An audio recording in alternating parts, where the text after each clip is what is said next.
NHPC limited company के लिए पिछले कई दिनों से लगातार बहुत ही अच्छे अच्छे और पॉजिटिव अपडेट निकल कर आ रहे हैं। लेकिन दोस्तों कंपनी के अंदर जो प्रॉफिट बुकिंग का आंकड़ा है वो काफी हाई है और इस कंपनी में जो संयुक्त ट्रेडर्स हैं वो लगातार बहुत ही क्वांटिटी में शेयर को खरीदते भी हैं और उसी प्रकार बेच भी देते हैं, जिसकी वजह से कंपनी दोस्तों 80-85 के रेंज में यहाँ पर पिछले कई दिन से बनी हुई है और यह कंपनी बहुत ही अच्छी तेजी पकड़ नहीं पा रही है। लेकिन दोस्तों अब इस कंपनी के लिए कुछ बड़े अपडेट भी आए हैं। जैसा कि दोस्तों बंद बाजार से आप देखेंगे तो इस कंपनी के लिए सीएलएसए ब्रोकरेज फंड हाउस की तरफ से बहुत ही अच्छा गुड साइन इस कंपनी के लिए निकल कर रहा है। जैसा कि उन्होंने कहा है कि पार्वती सेकंड से एनएचपीसी की क्षमता है जो 11.5% वृद्धि करेगी और वित्त वर्ष 2026 तक विनियमित इक्विटी में बढ़ावा मिलेगा। तो दोस्तों जब यहां पर इतना बड़ा बढ़ावा मिलेगा इस एनएचपीसी लिमिटेड कंपनी को इस प्रोजेक्ट की वजह से, तो आप समझ सकते हैं कि कंपनी का राजस्व और भी तगड़ा यहां पर बढ़ जाएगा। ब्रोकरेज फर्म ने दोस्तों अगले 4 वर्षों के लिए इस कंपनी के लिए जो बयान दिए हैं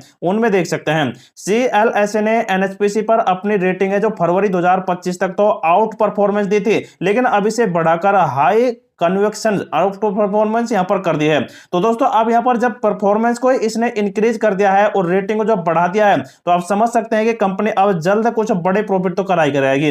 लेकिन दोस्तों ब्रोकरेज फर्म का कहना है कि विकास का स्तर पार्वती सेकंड हाइड्रो पावर परियोजना की शुरुआत कुछ से यहां पर आ सकता है और जिससे क्वार्टर फर्स्ट के जो रिजल्ट होंगे 2025 के वो विनियमित इक्विटी में 27% की वृद्धि होगी और साथ ही कंपनी को छोटी अवधि के विनियमित पंप भंडारण में प्रवेश करना भी यहां पर होगा। मतलब कि दोस्तों अब जो कंपनी के यहाँ पर पार्वती सेकंड की चारों परियोजनाएं चालू हो जाएंगी 800 मेगावाट की, तो दोस्तों आप खुद समझ सकते हैं कि कंपनी का दोस्तों क्वार्टर फर्स्ट का रिजल्ट तो शानदार ही जाएगा क्योंकि दोस्तों अब यहाँ पर जो क्वार्टर फर्स्ट के सेशन से यहाँ पर रहेंगे उसमें यहाँ पर जो गर्मियों का सीजन है वो काफी हाई बढ़ जाएगा और हाई बढ़ेगा तो दोस्तों बिजली प्रोडक्शन भी उतना ही ज्यादा होगा। बिजली कंजप्शन जब ज्यादा होगा तो दोस्तों आप समझ सकते हैं कि कंपनी का प्रॉफिट भी उतना ही तगड़ा यहाँ पर होने वाला है, क्योंकि दोस्तों ये बिजली प्रोडक्शन करती है और उसका डिस्ट्रीब्यूशन यहाँ पर फैक्ट्रियों और कई दोस्तों यहाँ पर जैसे कि शहरें हैं बड़े बड़े उनके अंदर ये दोस्तों देती है। तो दोस्तों बिजली की खपत से ही ये कंपनी बहुत ही अच्छा यहाँ पर प्रॉफिट दर्ज करा रही है और कराती भी रहेगी, क्योंकि आने वाले टाइम पर दोस्तों कंपनी के अंदर जो बड़े बड़े यहाँ पर प्रोजेक्ट है यहाँ पर चल रहे हैं उनकी वजह से दोस्तों कंपनी बहुत ही अच्छा प्रॉफिट कर भी रही है। 7233 मेगावाट का देख सकते हैं कंपनी के पास टोटल कैपेसिटी है, लेकिन अब जल्द दोस्तों कंपनी अपनी कैपेसिटी को और भी तगड़ा इंक्रीज कर देगी।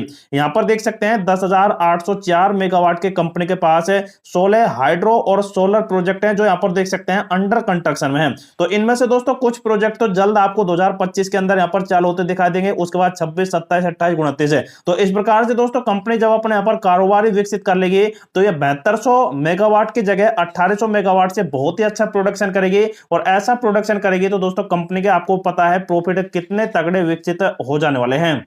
तो दोस्तों देखा जाए तो करीब करीब दोस्तों 1.5 गुना कंपनी का यहां पर प्रॉफिट बढ़ जाएगा। जो आप फिलहाल देख सकते हैं कंपनी के जो प्रॉफिट आ रहे हैं पर ईयर के वो लगभग यहां पर 2000-3000 करोड़ के बीच में आ रहे हैं। अगर दोस्तों 3000 करोड़ का आंकड़ा लेकर चलें तो आने वाले 1 से 2 साल के अंदर या फिर दोस्तों जब तक ये कंपनी 18,000 मेगावाट का प्रोडक्शन करेगी तब तक दोस्तों कंपनी 1.5 गुना बढ़ जाएगी। मतलब कि दोस्तों करीब करीब यहां पर कंपनी है जो आपको 7.5 गुना प्रॉफिट यहां पर कर दिखाएगी। मतलब कि 7,500 करोड़ से भी ज्यादा का प्रॉफिट कंपनी का चलने लग जाएगा। जब इतना चलेगा तो दोस्तों कंपनी आप समझ सकते हैं कि कितना बड़ा प्रॉफिट आपको आने वाले टाइम पर देगी। अगर इतने प्रॉफिट होंगे तो कंपनी के दोस्तों यहां पर जो बैलेंस शीट है वो भी बहुत ही तगड़ी इंक्रीज होती दिखाई देगी। आइए जो कंपनी के दोस्तों यहां पर जो वर्किंग इन प्रोग्रेस यहां पर काम चल रहे हैं प्रोजेक्ट्स के, उनमें आप देख सकते हैं कंपनी ने 44,000 करोड़ का इन्वेस्टमेंट किया हुआ है। तो इन इन्वेस्टमेंट्स को भी दोस्तों कंपनी जल्द भरपाई कर लेगी, क्योंकि दोस्तों कंपनी का जैसे कि 800 मेगावाट के प्रोजेक्ट लॉन्च होंगे तो कंपनी के दोस्तों यहां पर कुछ रेवेन्यू यहां पर भी लगी हुई है।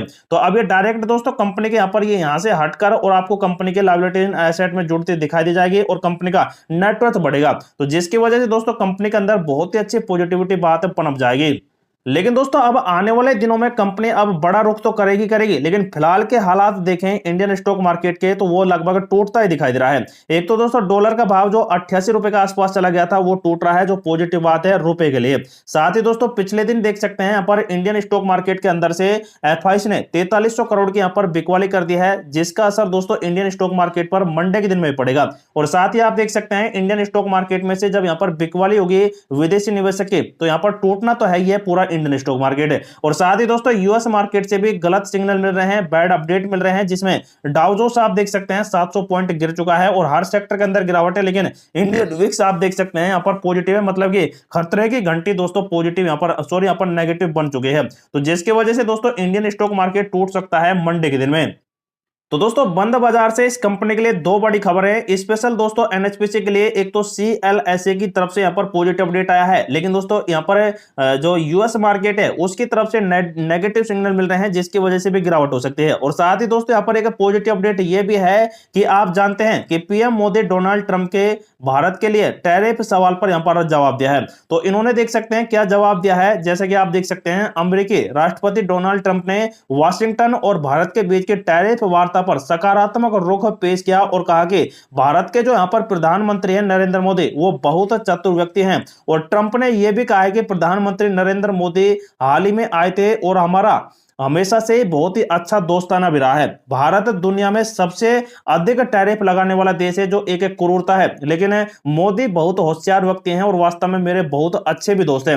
लेकिन हमारी बहुत अच्छी बातचीत हुई है और मुझे लगता है कि भारत और हमारे देश के बीच में सब कुछ बहुत अच्छा रहने वाला है। तो दोस्तों जब यहां से सिग्नल पॉजिटिव मिल रहे हैं डोनाल्ड ट्रंप की तरफ से, तो आप समझ सकते हैं कि इंडियन स्टॉक मार्केट पॉजिटिव रुख कर सकता है मंडे के दिन में इस खबर की वजह से। लेकिन दोस्तों कुछ खबर नेगेटिव भी है, लेकिन दोस्तों देखते हैं कि यहाँ पर मंडे के दिन में कैसे सेंटीमेंट्स पनपते हैं। तो दोस्तों ये थे आज के कुछ बड़े अपडेट जो आपके साथ डिस्कस किए गए। लेकिन जो भी इस कंपनी में अपना सेल बाय एंड होल्डिंग का डिसीजन लेता है तो उनके लिए ये वीडियो इंफॉर्मेटिव पर्पज से प्रोवाइड करा गया है। तो आप जरूर दोस्तों अपने फाइनेंशियल एडवाइजर से सलाह लेने के बाद इस कंपनी में अपना डिसीजन ले सकते हैं।